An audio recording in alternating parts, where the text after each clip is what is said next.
All right, so now that we know the rule and how money grows in compounds, now we need to know where to put it. And so in Canada, there's a few different places to put our money, but we'll just go through 4 of them today. And Mike, I'm gonna draw these like vehicles. That's all they are, they're driving us to retirement. But in order for a vehicle to go, what do we have to put inside it? Yeah, gas, or let's call it a driver. So we have to understand that our driver can be a simple savings account. It can be a stock. It can be a bond. It can be a mutual fund. It can be a segregated fund. It can be an ETF, a GIC, etc. So depending on our driver, that's going to make our car go faster or slower. So if we have a savings account or a GIC inside of our cars, how fast are we going to go? Yeah, very slow. We'll barely get off the lot. That's why we want to have a more efficient investment inside of here so we can actually get somewhere. Does that make sense? Perfect. So now that we know our driver based on our risk tolerance, now let's go through our vehicle. So I'm sure you've heard of RSPs before. How about a non-registered account? Tax-free savings account, and something called a permanent tax shelter. So keep in mind, our money is going to grow the same in each, again, depending on our driver. But the difference between these 4 is how they're taxed. Because at the end of the day, Mike, it's all about taxes. So with an RSP, when we put our money in, we're going to get something called a tax write-off. All this means is it's going to lower our income come tax season. For example, if we earned $100,000 one year and we contributed 10 grand to our RSPs, our taxable income will only be $90,000. So that's a good thing. We'll pay less taxes that year. Our money inside RSPs are going to grow tax deferred, meaning we won't be taxed on the growth of our money, but deferred means later, because when we go to pull our money out, what happens? Yeah, you're right. It's 100% taxable as income. No ifs, ands, or buts. All right, so it becomes a tax bomb at the end. A non-registered account, all this means is it's open. There's no limits inside of here. In an RSP, we can only contribute 18% of our annual income. So with a non-registered account, there are potential tax write-offs in here. Now this is a strategy, it's not for everybody. Our money inside of here is going to grow on a tax-advantaged basis, meaning we'll be essentially taxed on 50% of the growth. So for example, if we contributed $100 inside of here and it grows to $200, how much would we be taxed on? Right, $50. Because it grew by 100, we're taxed on half. For an RSP, for example, if we start with 100, grows to 2, and we pull our $200 out, we'll be taxed on our full 200. So taxation-wise, it can be more efficient. Any questions so far? Perfect. The third vehicle we want to go through is a tax-free savings account. Now these are gold. These came out in 2009. The only catch, Mike, is they called it a savings account. Because when people hear that, I see a lot of people with savings accounts or GICs inside of here with their money growing at 1 or 2%.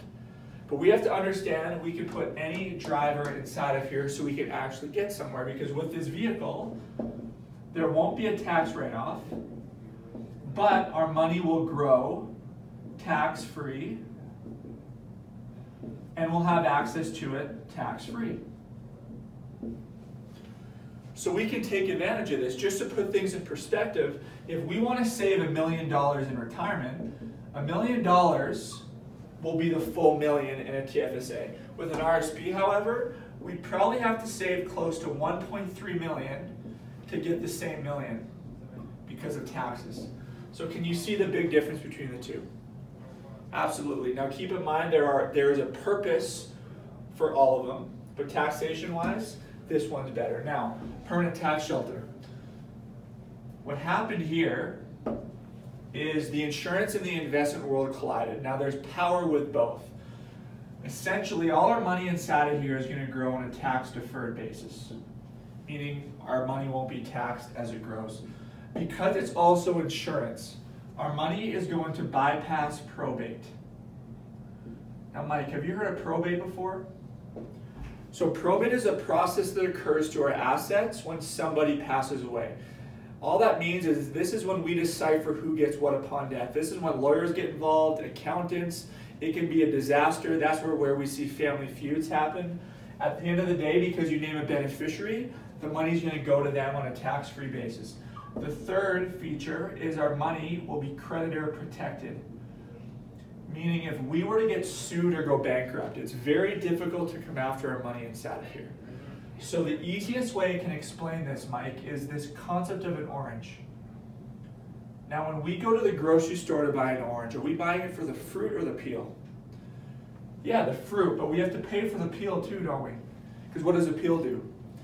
It protects it. So our peel is called permanent term life insurance, and the fruit is our investment